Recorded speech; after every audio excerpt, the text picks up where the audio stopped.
Hi guys, how you all doing?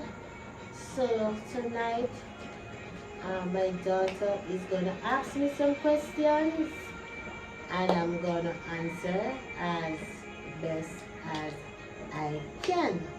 So sit back and enjoy these questions with me. First question, why did you start YouTube? Why did I start YouTube? So from a longer time, from going to school, I always want to take activities, take part in any activities at school. So I was always nervous in doing stuff, but I always want to try. Sometimes, most of the time, we don't get a chance because I have it in mind to do stuff, but nobody ever think or see it fit to give me the chance to see what I could do. So when I realized that YouTube was a place where people were doing and saying and encouraging people, I said, I want to have a channel. I want to start a channel, but I was a bit hesitant. But then I said to my daughter, and one day she said, "Mommy, like how you love cooking, why not just start a channel and do your cooking?" And you see, when you hear that, guys, it's like, yes, and that me do want to hear a long time. So when we hear that, we just, alright, then this is the opportunity to start the channel. And so I started my channel. Alright, next question, why did you start sewing? Alright, why did I start sewing? So going to school, my first choice in school was food and beverages, or food and nutrition. So that was my first choice, but that did not mature because I got pregnant in grade 11, and grade 11 would be the grade where I would start the preparation for C-section and all of those things. So I did not. So after having my child, I I I thought about something, something that I could do. So I used to sew at a garment factory. The garment factory then was um, Yoffies and Cupid. So I used to work at Yoffies, that was at Greendale. Then I was fired, so I went to Cupid at Valdez Road, and there, because I was a floor girl at at Yoffies. Floor girl meaning the garment, the machine operator will sew, and you would have to take the pieces, whatever they sew, to bring to the other section for them to sew. And I worked there so as a floor girl. But then when I get fired, I went to Cupid at Valdez Road, and straight away I applied for a machine operator. Did sew it on the machine before, but I said, alright, since I've been know so much while working as a floor girl, why not just apply for a machine operator? That I did, but when I got pregnant with my first daughter, I went on maternity leave, and the maternity leave, when I went on it, the money that I gathered from the maternity leave, I said I wasn't going back to work, so I used that money to buy myself a sewing machine. And that is how I started to operate. I work with my cousin to sew uniform when it's summertime, and then from there and there we just start with my own. Then I went to art, and I did clothing and textile at art. So that's how I started sewing. Okay, alright, when did you realize that you wanted to have children? Never realized that. Never ever. Because first thing, every pregnancy is a problem. Every pregnancy I cried because I never ever ever planned of having children at first at a tender age. But as I said, none of my pregnancy I planned it. They all happen. I'm just work with the flow. So after having kids, when uh when did you realize that you wanted to be a mom? Hey, as I said, never even realized wanted to be a mom, but because I become a mom, I have to just step up and play the mom role. Once I went to a parenting class, and there was um, there was a teacher there that taught that there is something I think it was written into a book that parenting we're not born to it. Parenting skill they weren't born to it. They were taught. And so from there on I just taught myself how to do, take care of my children, how to love them, how to care for them, and how to do all the motherly stuff. Alright. So why did you say that you don't want to have a boyfriend as a teenager?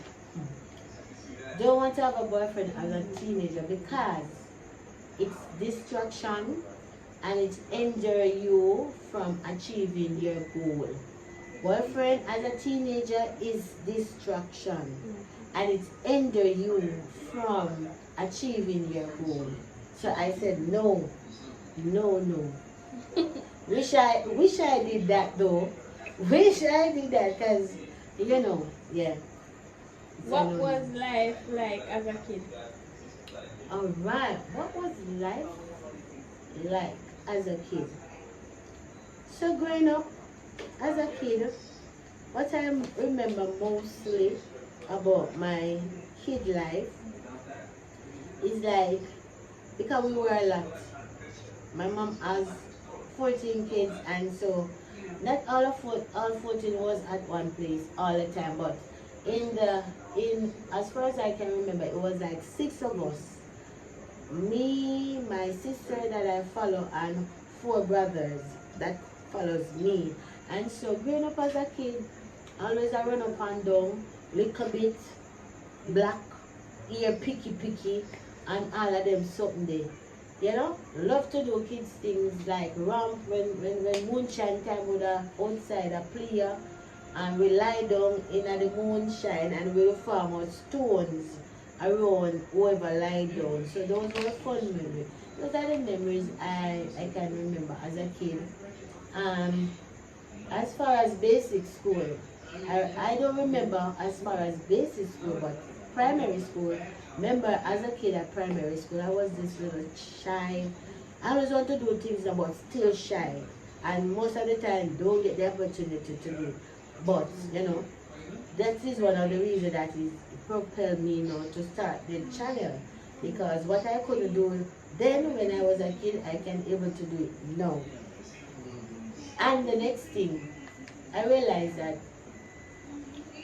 what I didn't get to do when I was a child, I realized that my children, some of my children know doing the things that I would like to do.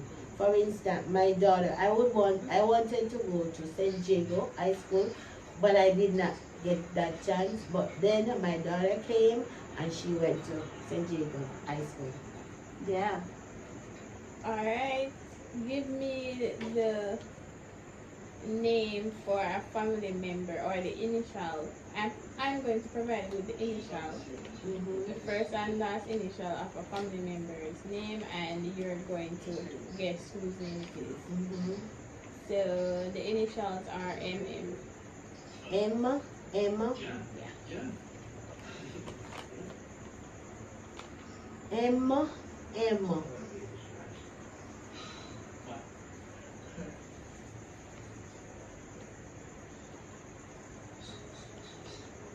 Government name. Huh? It's a government name. Yeah, it's a government name. MM.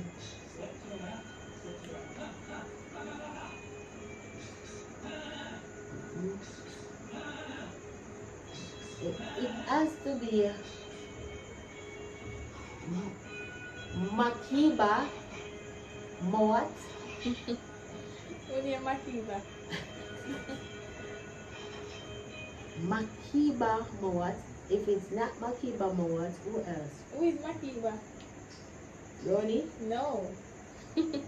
I don't get it right? No. M.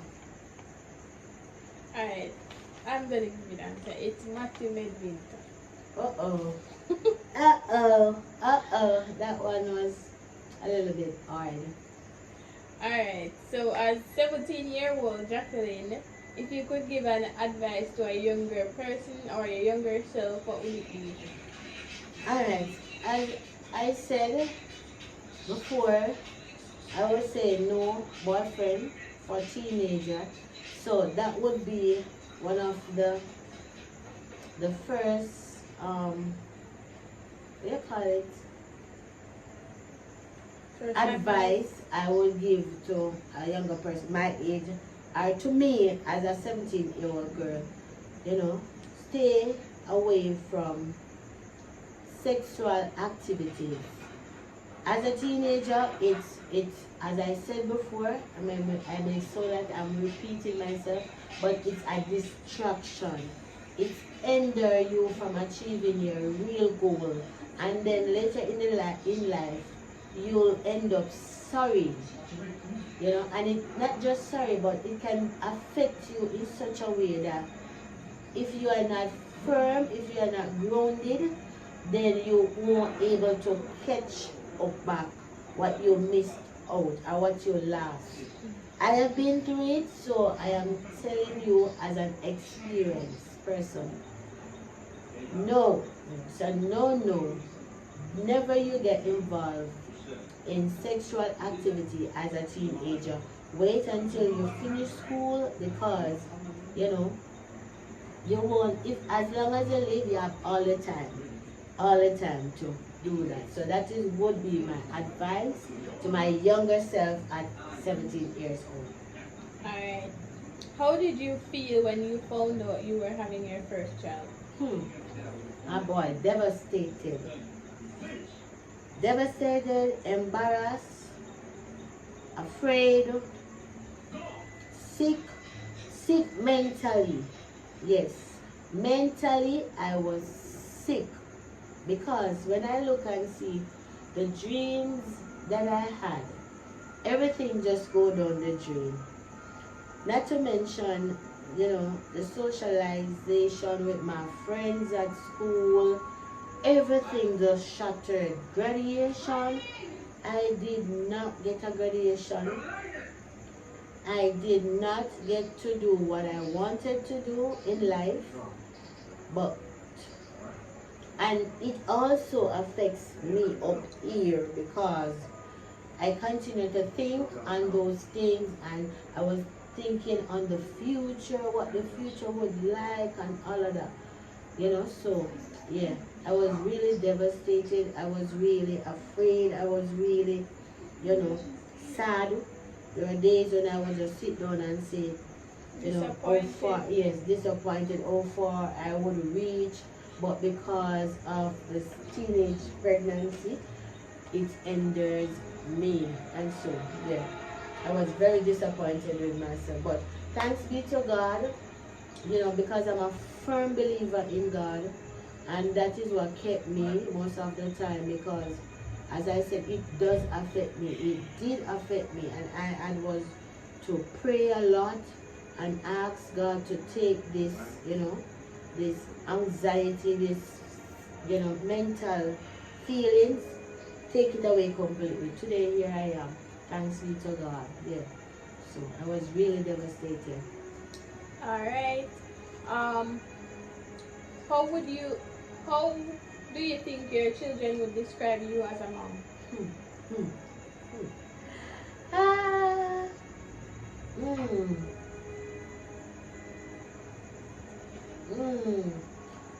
So I think for most of all of them will say I'm miserable, including you.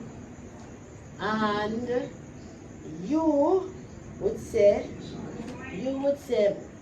me bully people too much. You say that. But on a serious note, I think you all would say, I tried as a mom, as a young teenager, starting from my son. I think he really adores the way how I, you know, take care of you all, and not just you, but the family on a whole. So I think, you know, you would say that I'm a one in a million mom. Yes, I would say you're an amazing mom. All right. What would your mama say about you? All right. What will my mom say about me? My mom, may God rest her soul. Rest her soul, mama. Rest in peace, mama. Rest in peace. So, one thing mama would say though, I told you long time to stop going to Granville Yard, and you would hear me. That she would say for sure.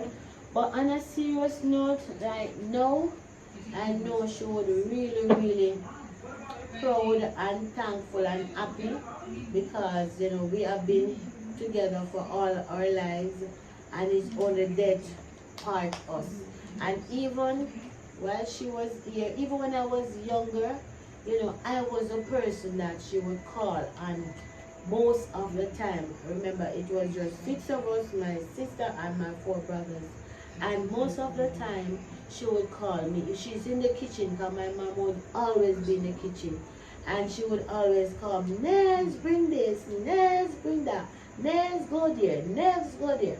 And I know that if she were here, she would really, really proud, and she would thank me so much, because even before she passed off, I was the person who was with her, you know, even not the last day, but the day before she passed, I was the person that was there with her. I took her to the hospital, I visited her, and do all the necessary things. And I can remember, you know, visiting her the last day when I visited her while she was at the hospital. Me and her went, and we were there for one day.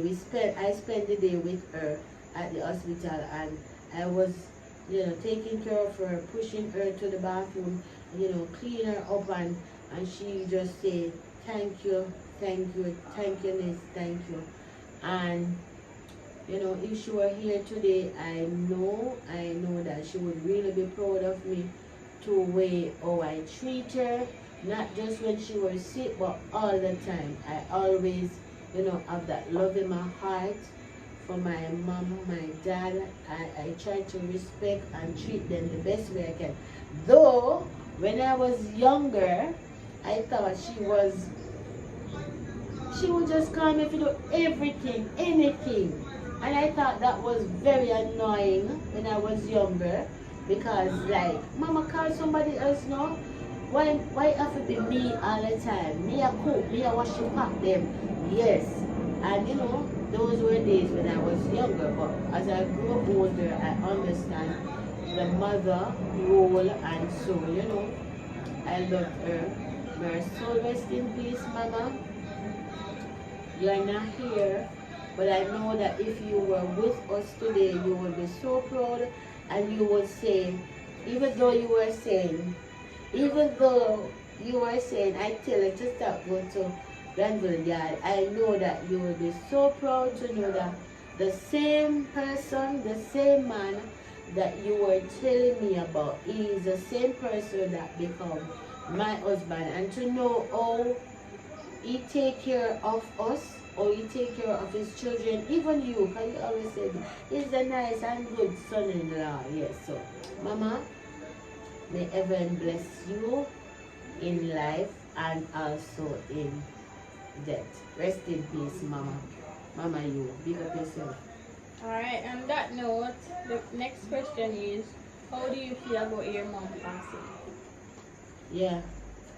Yes, it was another word, devastating, heart-wrenching, you know, to watch her, not just a passing, but to watch her go through that sickness.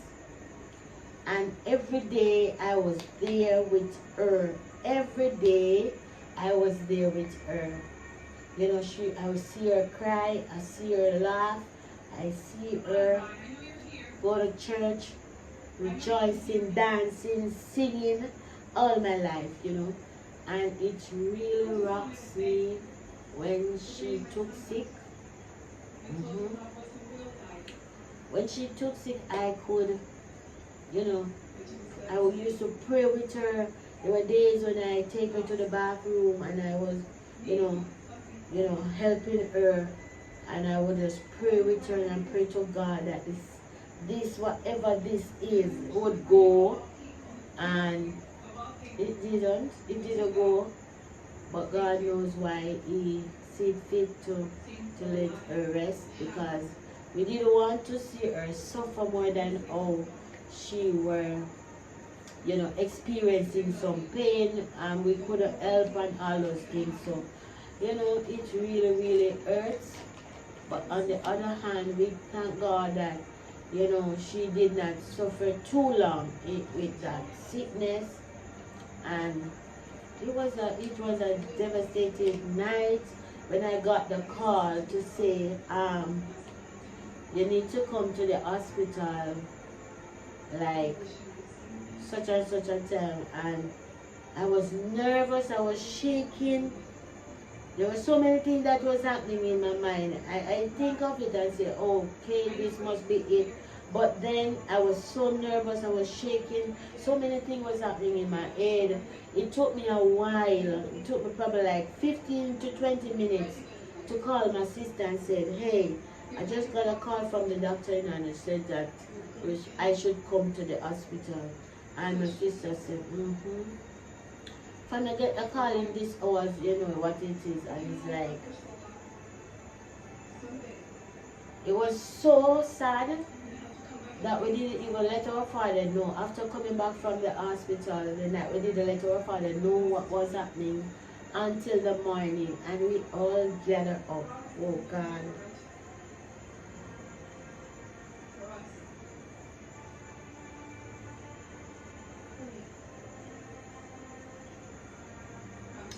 Alright, yeah. So we didn't let our father know that it was our passing the night, so we wait until the morning. And guys, the morning we all grouped up, everybody, my sister, my nieces, nephew, my children, we all grouped up. And to tell Papa the news, we just go around him nicely. My sister, go around him and hold him and say, Mama. And I say, what? No, whatever. They take time, sweet talk him, so till we tell him the news. And he was saying, all right, Mama, so you go. Yeah, so it was really, really rough, but, she was in some pain that we couldn't understand, that we couldn't change. Even though I prayed, she prayed, because she was, concerned about what was happening to her. At one point she said to me, what is this happening to me? What is this? And at one point she said, I don't know, I'm not calling the name. One time she said, what caused this? And I said, Mama, I don't know what caused it. But yeah, I'm here today as a living testimony to say family is important. It is important to have your family, because in times like these, you need family to stay strong. You need family to embrace each other so that we can all get through this. Yeah. And another thing, it was my parents' duty to take her to the clinic, hospital, wherever. And so when we went to the clinic, they referred us to the women's center, and we went to the women's center, and the nurse was counseling. And she says to me, because I took it real hard, it was like it was me that was sick. And the nurse turned to me and said, listen, don't go tripping over in the dark. And when she said that to me, what it means that don't go tripping over in the dark, it means that it is she who was diagnosed, not me. And don't take it too hard like it is me, Don't take it hard that, okay, since as she have it, then you have it. Or since as whatever, you. Right. So that was the word she used to me. She said, don't go tripping over in the dark. And that word, I use it, to embrace and to be strong and go through all of it until today day. Thank God. Alright, that was very emotional. The Yeah. next question, Yeah. final question actually. What kept you grounded after? After passing. You know what kept me grounded? It's God. It's just God. And there's don't I know there's nothing else that could have kept me grounded, because my mom was a firm believer in God. Even in that time of sickness, she would pray, and I would pray with her, and I would say, Mama, we are going to get through this. And she would always be praying. One thing I miss most right now is, seeing her sitting on the veranda, and it's like because she would be praying from her bedroom. In the morning when she wake up, you would hear her praying in her bedroom, and not just praying, but she would be shouting and speaking in tongues, and she would be calling up on the name of the Lord. And so we, embedded that from her. And so it is only God. I know it is only God that kept me after the passing. I know that tells me that to be strong, and the fact that she was in 87, I think 87 years old when she passed. 87, yes, 87, I think. Yeah, this year would be 3 years, right? November would be 3 years since, last year was 2 years, yes. So she was 87. She died November 87, right? So the fact that she lived until 87, I didn't want to be ungrateful to God, and so we just hold that as a blessing to have her with us until 87 years, and that really kept me grounded and kept me focused, knowing that she's always calling upon the name of the Lord. From I know my mother, and as our late bishop would have said, the only thing my mother don't bring to church is her dogs, right?